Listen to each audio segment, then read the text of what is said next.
The night sky is never truly dark. If you removed light pollution, the moon, stars, and galaxies, there would still be a very faint, colourful glow. That's air glow. With cameras, you can photograph it only on the darkest of nights. It's about 1/10 as bright as the combined light of all the stars. From above, it forms a luminous bubble encapsulating Earth.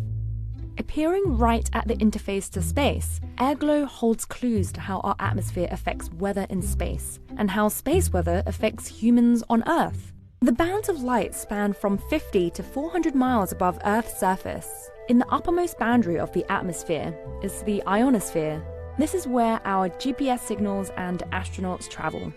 What makes this region complicated is that it's constantly changing. It reacts to both energy emanating from the sun and weather near Earth's surface. And as the ionosphere fluctuates, so can conditions in near-Earth space where the space station lies. But spotting changes in the ionosphere is a lot like trying to watch the wind. You need a marker of some kind to see the invisible particles move past. And for that, we have airglow. These colourful lights reflect changes in the ionosphere, and this is due to the way it's formed.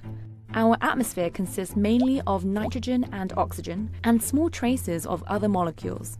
When these molecules reach the upper atmosphere, they're at the mercy of the sun. Ultraviolet radiation from sunlight excites them. They become energized and need to release that extra energy in some way. Atoms that remain energized long enough can emit that extra energy through light. In the lower atmosphere, we don't see as much light. The atmosphere there is dense. So when an atom becomes energized, there's a high chance it will bump into another atom and lose energy in that collision instead of emitting light. But as you travel further up, the atmosphere thins out. And like a game of dodgeball, the longer atoms stay untouched, the more time they have to emit a bright, colourful photon for us to see. That's why airglow is only seen in the upper atmosphere. But it can get even more complicated. Some collisions can produce light too. On the night side of Earth, green light is the brightest and occurs when oxygen atoms become excited through collisions with oxygen molecules. A variety of other complex reactions create red and blue light, as well as UV and infrared light that are invisible to the human eye. Each type of airglow contains information about the composition, temperature, and density of the upper atmosphere, all of which are key factors that can change dramatically and rapidly.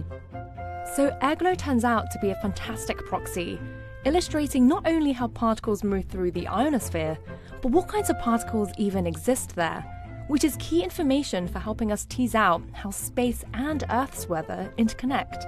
And that's a great reason for NASA to study this beautiful phenomenon.